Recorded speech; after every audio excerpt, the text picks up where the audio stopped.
Olá para você que nos ouve pela Rádio Defensoria, eu sou Adriana Carla. Nós estamos aqui para mais uma edição do Entrevistas DPE, como sempre trazendo muita informação para você que nos acompanha. Hoje, o assunto que eu trago é direito em obter desconto de 50% para o registro do primeiro imóvel. Tudo isso aqui no Entrevistas DPE. Porque você sabia que é possível conseguir 50% de desconto nas taxas cartorárias na compra do seu primeiro imóvel? Pois é. Isso e muito mais nós vamos estar aqui conversando, porque eu estou com dois convidados para esclarecer e tirar todas as dúvidas. Eu estou aqui com a Júlia Bernardini, advogada imobiliária. Eu também estou aqui com o nosso convidado Juan Salles, delegado do Cresce Roraima. Os dois estão aqui para tirar todas as dúvidas e você nos acompanhe porque tem muita informação chegando por aí. Seja muito bem-vinda, Júlia, ao Entrevistas DPE.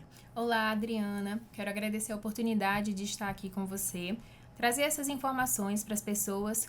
É uma informação importante porque economizar 50% na hora de registrar o seu primeiro imóvel é uma realização. Perfeito. Seja muito bem-vindo também, Juan Salles, que é delegado do Cresce Roraima. Seja muito bem-vindo ao Entrevistas DPE. Muito obrigado pelo convite e vamos tentar tratar desse conteúdo que é um tanto que denso, mas de uma maneira que fique fácil de transmitir para os ouvintes. Fique bem claro, né, para quem está nos acompanhando. Muito bem, gente, para nosso começo de conversa, o que são as taxas, emolumentos, né, cartorários e também por que são obrigatórias na compra de um imóvel? Então, Adriana, os emolumentos cartorários, eles são os valores cobrados pelos cartórios para poder realizar atos oficiais, como, por exemplo, registrar os imóveis, fazer escritura pública ou averbações. Por que eles são obrigatórios? Você lembra que antigamente tinha aquele ditado do fio do bigode? Hoje isso não existe mais. Eles são obrigatórios porque eles oficializam a transação e garantem segurança jurídica na hora do primeiro registro para o comprador. Entendido. E quem é que tem direito a esses 50%, né, nas taxas cartorárias e quais são aí os critérios legais? Bem, em relação ao desconto dos 50% nas taxas, eu preciso explicar uma coisa antes. Existe o Sistema Financeiro de Habitação, com a sigla SFH. O que é esse Sistema Financeiro de Habitação? É um sistema que ele foi criado pelo governo federal para facilitar o financiamento da casa própria com juros controlados e subsídios públicos. Ele é voltado principalmente à moradia de pessoas físicas e a renda ela tem um certo limite. Em relação aos critérios que você me perguntou, ele vai ser regido pela Lei 6.015 de 1973, que ela é a Lei de Registros Públicos. Nessa lei, no artigo 290, ele traz o comando de que as pessoas que forem registrar o seu primeiro imóvel, elas têm direito à isenção de 50% no ato do registro no cartório de registro de imóveis. É uma bela economia, né? Porque com certeza. Esse momento a pessoa já está custeando alguma coisa de entrada, tem aquele gasto que a pessoa vai ter com a mudança. Então, assim, cada dinheirinho que a gente consegue economizar nesse momento faz uma diferença. Faz uma bela diferença. Com certeza, né? Tá nesse período de transição, mudança, adquirindo um bem, um desconto desse vem muito a calhar, né? Muito. Principalmente a primeira compra, né? Na primeira uma pessoa compra. Que já está saindo do aluguel, né? Está adquirindo ali o seu primeiro imóvel e agora sendo esse para habitação, mas a redução nas taxas, ela se aplica também apenas só nos imóveis residencial ou também vale para imóveis comerciais?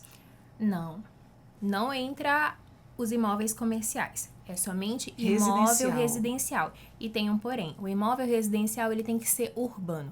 Ele não pode ser imóvel rural. A lei traz o comando de que é somente imóvel residencial urbano na primeira aquisição. Entendi. Quais são os documentos exigidos, né, para solicitar aí o desconto no ato do registro do imóvel? O contrato com a instituição financeira, né? Tem que ser recolhido o imposto de transmissão, que é a guia de TBI. E tem a isenção, né? Até... Sim, existe uma isenção no ITBI nos casos de que a pessoa tenha renda até 7 salários mínimos. Então, além dela economizar 50% nas taxas do cartório de registro de imóveis, ela pode economizar com o ITBI. Isso é uma grande economia. Vamos tentar traduzir o que seria esse ITBI. Sempre que você vai comprar um imóvel, tem um imposto que você tem que pagar para o município. Então, assim, quando existem as transações em causa de doação, né? O pai vai doar para o filho, alguma coisa assim, e em caso de compra e venda. Na compra e venda, você paga o imposto para o município, chama-se ITBI, é o Imposto de Transmissão de Bens Imóveis. A alíquota desse imóvel é 1,5%, ou seja, você pega o valor do imóvel, vamos botar aqui uma suposição, R$1 milhão, aí você tem que pagar 1,5% desse valor para o município. Sem esse ITBI pago, você não consegue dar entrada na transferência. Já no caso de doação ou de inventário, você tem que pagar para a Cefaz, né? A Receita Estadual. Já a alíquota que você paga no caso de doação ou causas mortes, né? É 4%. É bem maior. É bem maior. São muitos atributos, né? São muitos impostos e muitas taxas. Muito então, mesmo. Buscar uma economia é importante. Então, essa informação que nós estamos passando, ela é importantíssima para você economizar dinheiro, porque na maioria dos casos, acho que até devido à própria, né, demanda que existe dentro de um órgão, não é todo mundo que consegue lhe dar esses detalhes, né? Você chega dentro do órgão e se você já não chega munido dessa informação, às vezes você está pagando o valor cheio sem saber que teria direito a esse desconto. Olha só. E a certidão negativa de propriedade precisa ser nacional ou apenas do estado onde o imóvel está sendo adquirido? Bem, para trazer segurança jurídica na hora de fazer esse primeiro registro, o ideal é que seja pelo Cadastro Nacional de Bens Imóveis. Isso vai garantir que a pessoa tenha essa certidão nacional. Como ocorre na prática? Na prática, às vezes o registro de imóveis ele solicita somente a estadual. O que eu sugeriria para trazer mais segurança jurídica para o cliente é solicitar essa certidão de Cadastro Nacional de Bens Imóveis. O cartório, ele é obrigado a saber por lei a conceder o desconto ou isso ele pode variar de acordo com o local? Que como você já havia falado, se a pessoa não souber dessa informação, ele passa despercebido e perde aí esse desconto. O local, ele é obrigatoriamente, precisa saber dessa informação ou eu como pessoa que estou ali adquirindo, tenho que estar munido dessa informação? Então, o cartório, ele é obrigado a saber. Agora, em relação a conceder, o certo é o comprador solicitar. Porque, Adriana, essa lei é de 1973. Então, ela existe há mais de 50 anos. Imagina quantas pessoas não solicitaram esse desconto. Imagina o tanto de dinheiro que essas pessoas não perderam pelo fato de não solicitar. Porque, muitas das vezes, se a pessoa não solicita e descobre depois que ela tinha esse direito ao desconto, o cartório ele não está amparado por lei a devolver esse valor. Isso é uma situação muito séria e muito importante. As pessoas elas têm que buscar profissionais que sejam qualificados para poder garantir todos os seus direitos, como, por exemplo, obter essa redução de 50%. Não é 20%, é a metade. Isso é muito dinheiro que a pessoa vai economizar. Fazendo uma pequena defesa aqui para os profissionais que atuam no cartório de imóveis, né? Eu, como já no início da minha carreira tive a oportunidade de ser um estagiário nesse local, a gente sabe que lá existem inúmeros formalismos que exigem que a pessoa esteja antenada com todos os detalhes, né? Sim. Que envolvem o direito imobiliário.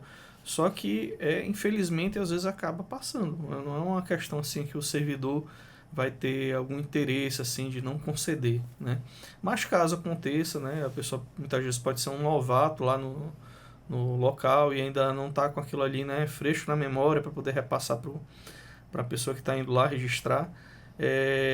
Tem essa possibilidade, né, de você formalizar isso.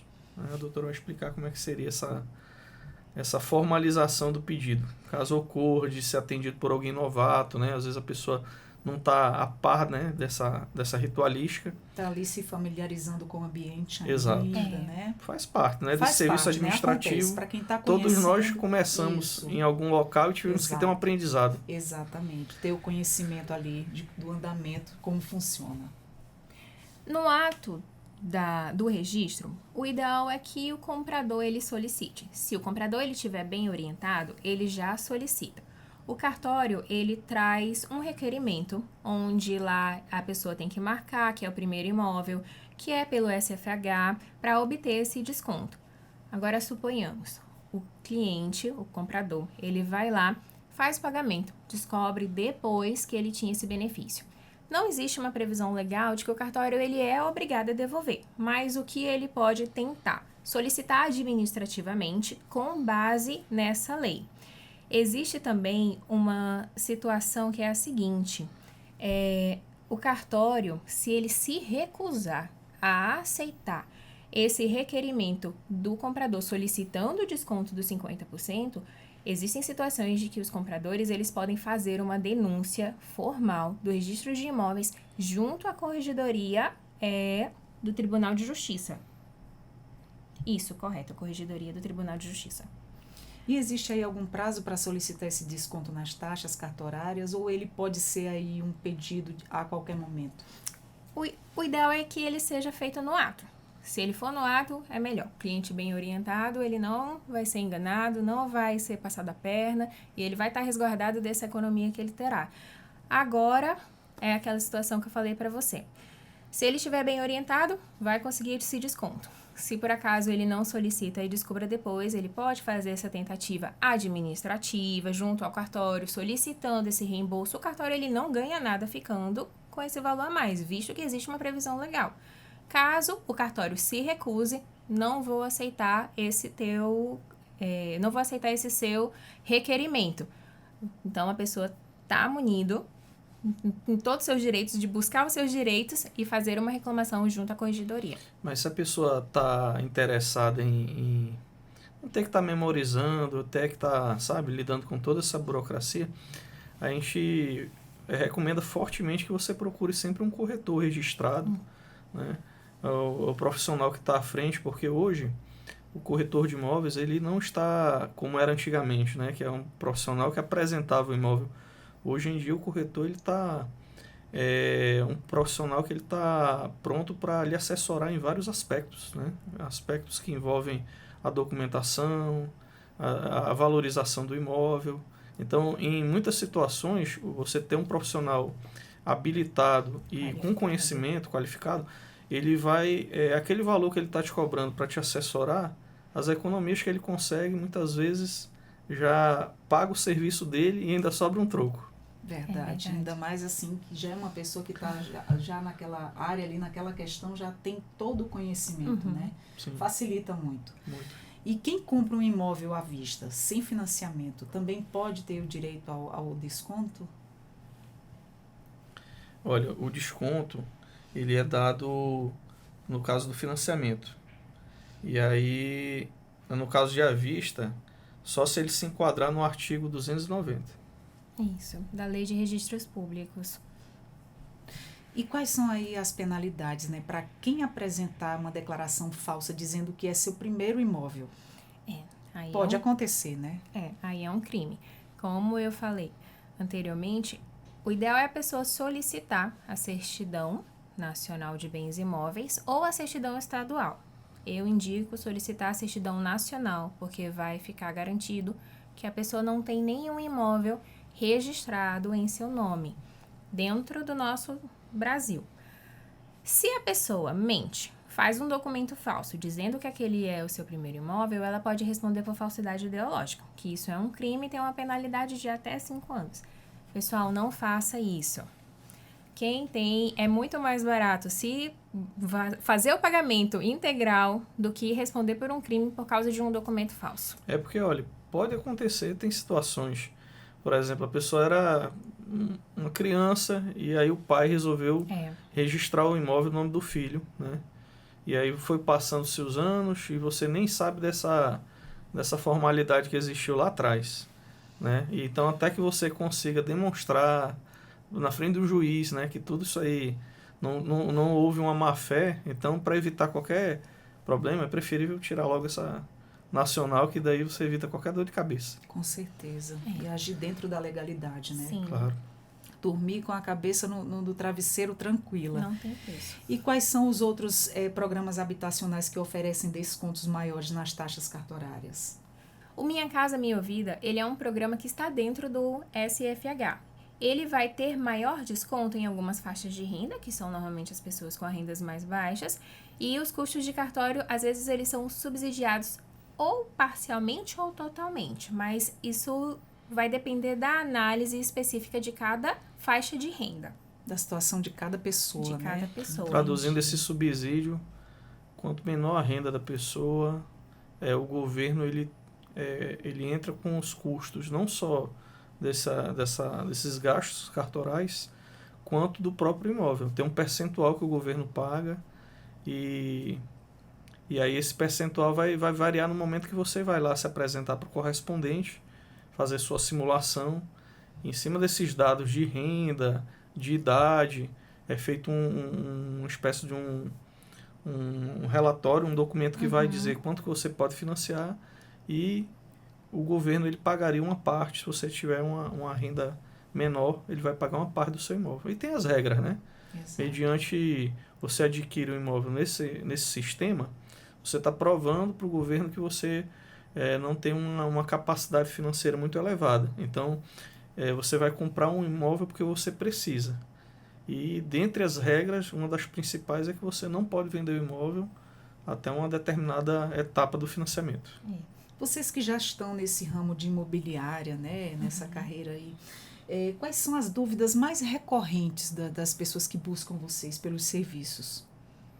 Olha, uma dúvida recorrente é no que tange assim, a necessidade de estar com o nome limpo. Né? Se ela pode financiar, mesmo tanto com alguma restrição, né? E não pode. O correto é que você esteja com o nome limpo. Nome limpinho, CPF sem nenhuma restrição. Tá com o nome negativado, aí já não pode. Não pode. E tem um outro ponto também muito importante. Não ter processado o banco.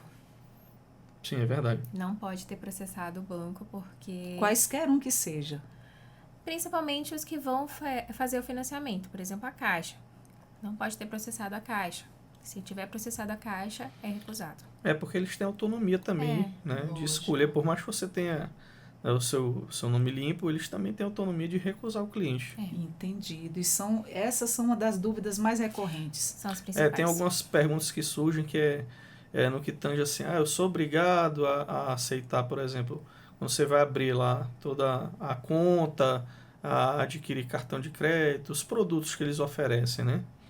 Não é obrigado, mas às vezes a gente recomenda porque mediante você está demonstrando para o banco que você pode... Vai ter um bom relacionamento. Um bom relacionamento, tem que existir uma contrapartida. Isso. Exato, entendi.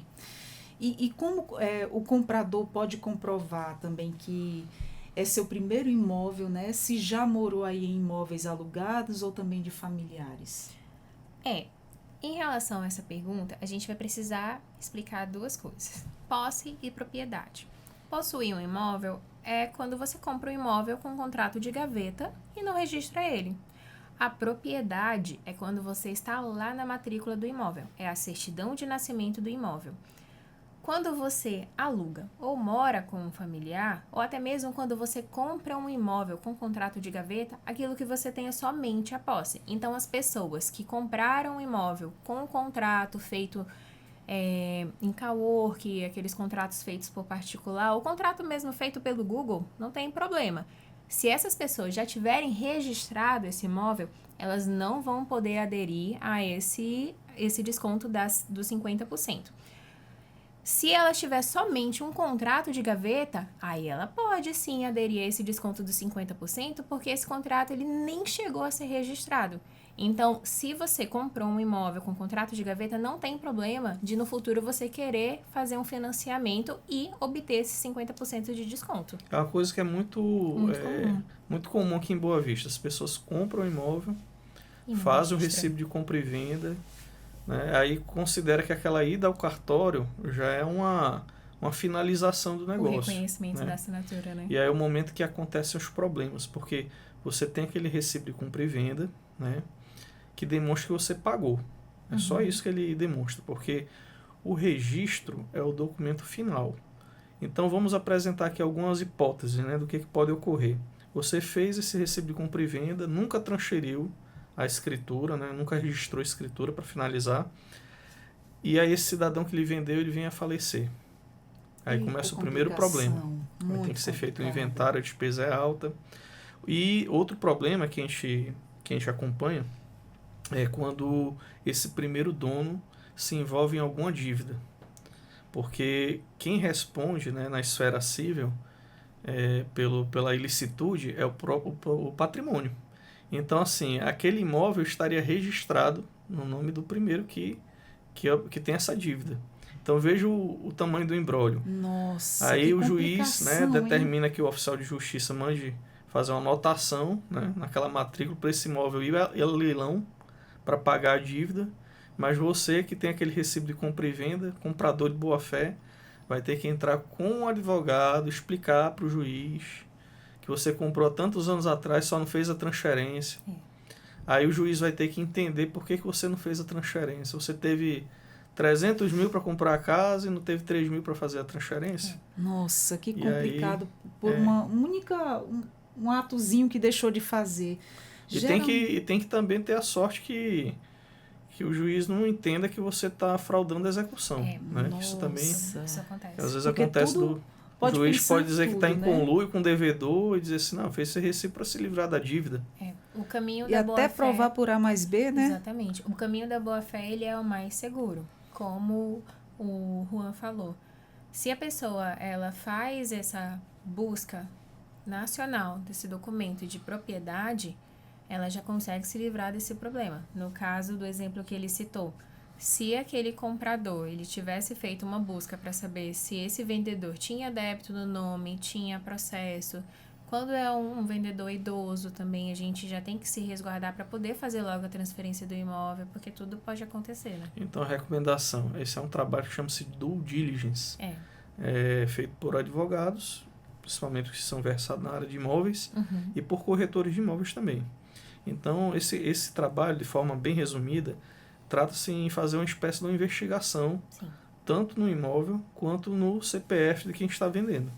Analisar todas as certidões, às vezes a pessoa está com um processo judicial que está em fase de tramitação, ainda não houve uma sentença, mas aquela pessoa sabe que vai perder. Né? Aí ele vai lá e vende o imóvel com preço abaixo do valor de mercado. Então, quando ocorre dessa pessoa que comprou o imóvel cuidar nos trâmites de transferência, às vezes já justamente deu o inteirinho do juiz sair a sentença e dizer, olha, anota lá, faz a anotação na matrícula. Nossa. Entende o risco? Então, hoje é importantíssimo você ter um profissional lhe acompanhando nesse momento. Muito importante. Porque você pode ter aquele valor que você juntou a vida toda, exato, né, indo para o ralo por uma bem, economia, né? assim, tão pouca com relação ao tamanho da transação. Com toda certeza. E geralmente essa questão do compra e venda, né? Sim. Que as pessoas pensam que está tudo certo e não está, porque não é um título definitivo do imóvel, né? Sim. Geralmente acontece muito, me corrija se eu estiver enganada, geralmente são em terrenos que lá muitos anos atrás foram invadidos, né?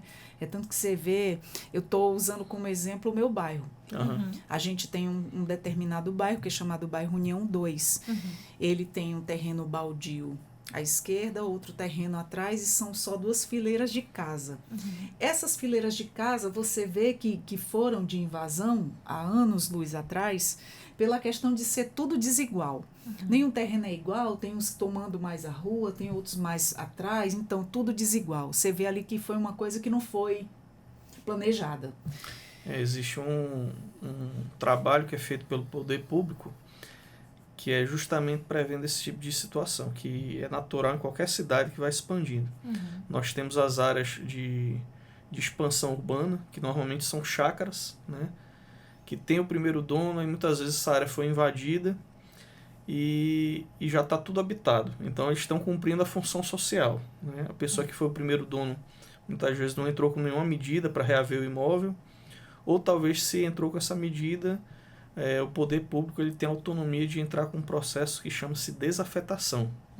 Traduzindo em miúdos, ele vai desapropriar aquela área, ele vai comprar, né, através de um processo judicial, e aí é o momento que ele faz todo esse desmembramento em lotes urbanos e faz a entrega do título. Aí que vem a diferença do título definitivo. Saiu do nome do município, do nome do estado, para o seu nome, você vai ser o primeiro proprietário. Aí você recebeu o título definitivo. Foi o que aconteceu com a gente. Perfeito. Nós recebemos o título definitivo, só que tem uma outra história por trás dessa. Certo. Essas fileiras de casa que descem assim, é uma rua de descida, e tem a outra que vai... Tá aqui embaixo, bem na margem do Igarapé. E essas que estão na margem do Igarapé não receberam o título definitivo porque estão em área de preservação ambiental. Então tem que ter esses cuidados também. Até quando E a aí, pessoa for comprar uma área... O que a gente está vendo muito? Placa de vende-se. Ninguém quer comprar, quem conhece a história. Já sabe da história, sabe que não vai ter como regularizar. Ninguém consegue vender. Já umas 3 pessoas colocaram venda, ninguém quer. Porque vai ser aqui em Boa Vista é futuramente. um local que antes não existia muito isso, mas hoje nós infelizmente estamos tendo estelionatários profissionais. Pessoas que se passam pelo dono, ou então que até conhecem a realidade daquela gleba, daquela quadra. Às vezes é uma área que pertence ao município, é uma área institucional, por exemplo, que é uma área que é destinada para ser feita uma praça, um posto de saúde, e esse estelionatário vai lá e coloca-se como proprietário e vende. E aquele desavisado acaba comprando. A gente já viu esse tipo de história, Sim. né? Nos jornais, na internet. Sim. Infelizmente Aqui tem gente para tudo. Aqui já teve. já Tem. tem E isso. eles falsificam a documentação Que coisa idêntica ao triste. documento do cartório. Gente, mas tem gente para tudo, né? Infelizmente. Por isso a pessoa deve estar sempre bem informado e com um profissional que entende do assunto ali do lado. Isso. Exatamente. A gente sempre gosta de bater na mesma tecla. Procure um profissional qualificado. Quando a gente está doente, se a gente está doente do coração, a gente não vai procurar um ortopedista. Se você tem um problema relacionado a imóveis, procure um corretor de imóveis especializado, procure um advogado especializado em direito imobiliário, porque ele vai conseguir lhe ajudar da forma mais adequada e também fazendo você economizar o máximo de dinheiro. Com segurança. Exato. E aí, fazendo um gancho com relação ao que a senhora falou do título, Claro. aí a senhora é possuidora do título vai vender para o segundo, aí é feita uma escritura pública. Aí tem que seguir esse ritual. Paga o ITBI, faz a escritura e registra. Aí eu comprei da senhora, foi feita uma escritura para o meu nome. Registrei. Vou vender para um terceiro, é feita outra escritura. Então, traduzindo em miúdos, título definitivo só é o primeiro que ganha. Saiu do nome do estado ou do município, eu recebo o título definitivo. Do segundo em diante, é a escritura pública. Basicamente, eles têm o mesmo peso jurídico, né? Tem a mesma finalidade. Entendi. Só tem essa nomenclatura diferente. Entendi. Se você deixar, a gente passa o dia todinho falando de direito imobiliário, é muito amplo. Olha que bacana. Só essa explicação já Sim. foi assim uma aula maravilhosa. Olha como é bom a gente estar informado, gente, e tirando dúvidas. E algo mais que vocês queiram nos acrescentar para quem nos acompanha, porque que conversa boa aí. Me tirou muita dúvida, assim como quem está nos acompanhando também. Como é que tá no seu Instagram, para quem quer te seguir, de repente está buscando tirar dúvidas com Claro. você? Pode deixar seu telefone, seu Instagram, fica à Claro. vontade. Meu Instagram é ADV Julie Bernardini. E meu telefone do escritório é o 95-99124-9831. Até Ótimo. mesmo se você precisar, queira me seguir. Ótimo, Se precisar fazer perfeito. perguntas, eu respondo. Perfeito. Ela sempre bota as dicas, né? Eu coloco Sugestões, dicas. Que casos maravilha. práticos. Sim. Que maravilha. A intenção, a gente que tem essa oportunidade de passar conhecimento para evitar que essas pessoas humildes, pessoas que Exato. juntaram dinheiro uma vida toda, Isso não mesmo. caiam em golpes, economizem dinheiro, é a nossa função. Exatamente. Ó, tinha só uma última coisinha que a senhora perguntou se tinha algo importante. Por favor, fica à A vontade. gente chegou nessa etapa da escritura e a gente não tratou de uma parte muito importante da documentação do imóvel que vai ser financiado. É o habite-se. Isso. Esse habite-se é um documento que ele está relacionado à construção. Então, quando você for adquirir um imóvel através de financiamento, você vai fazer aquela triagem, né? Vai ligar para os anúncios, para as imobiliárias. A primeira pergunta tem que ter assim, tem a BITS, porque é o documento que diz que aquele imóvel cumpriu os requisitos mínimos técnicos, né, na hora de ser construído, de tal maneira que ele tem uma segurança técnica, ou seja, que foi feito utilizando todo aquele cálculo feito pelo engenheiro ou pelo técnico de edificações, né? Então, o ABITS, quando você vai construir, você já tem que pedir uma licença da prefeitura e levar o profissional técnico que assinou, né, e que fez os cálculos, fez o projeto. Feito esse procedimento, depois de construir, aí a prefeitura retorna até o imóvel para se certificar que aquela construção esteja de acordo com os projetos. Isso, que ela não foi Então alterada. pronto, isso aí é uma coisa, é um documento que traz uma segurança. O banco ele só aceita financiar se o imóvel tiver com o ABITS. Muito bom a gente saber de todas essas informações, né? O passo a passo para você que vai adquirir, que quer adquirir, está pensando em adquirir, tá aí uma gama de informações para você que nos acompanhou. E você conhece alguém que está nessa situação, está pensando em comprar um imóvel, está pensando aí, está juntando aquele dinheirinho para tão sonhado sonho da casa própria? Então, repasse essa informação, compartilhe, porque tem muita informação boa nessa conversa, viu? Gente, eu quero agradecer a vocês. Obrigada por ter disponibilizado parte do tempo de vocês para estar trazendo aqui para os nossos ouvintes todas essas informações. Eu que agradeço o convite. Se você quiser me convidar mais vezes para falar de direito imobiliário, Fique à vontade. Eu chego de manhã. Seja bem-vinda sempre, tá? Obrigada a você, Júlia, e a você, Juan. Muito obrigada. Eu agradeço muito. É uma honra para a gente estar aqui trazendo informações que vão acrescentar aí no conhecimento do nosso povo boavistense, roraimense e nacional também, né? Exatamente. Nossos conteúdos, eles estão aí no Deezer, no YouTube, no Spotify, a nossa Rádio Defensoria acessada em qualquer local. Basta seguir a Rádio Defensoria Roraima e tá aí todos os nossos conteúdos com assuntos das mais diversas, com interesse aí para cada um. A pessoa vai lá, acessa as nossas redes sociais e tem assunto para tudo quanto é coisa que você desejar e que você precisar estar informado, é o que nós temos, que a nossa Rádio Defensoria passa. Olha, que bom. E eu fico muito feliz em fazer parte disso também e agradecer a vocês mais uma vez. Muito obrigada. Entrevistas DPE está sempre de portas abertas. Muito obrigado. Obrigada. Bom, gente, nós conversamos com a Júlia Bernardini, advogada imobiliária, e também com o Juan Salles, delegado do Cresce Roraima, que trouxeram aí bastante informação para deixar você bem informado. Repasse essa informação, compartilhe, porque é sempre muito bom estar bem informado. E eu sou a Adriana Carla e até o próximo Entrevistas DPE. Tchau, tchau.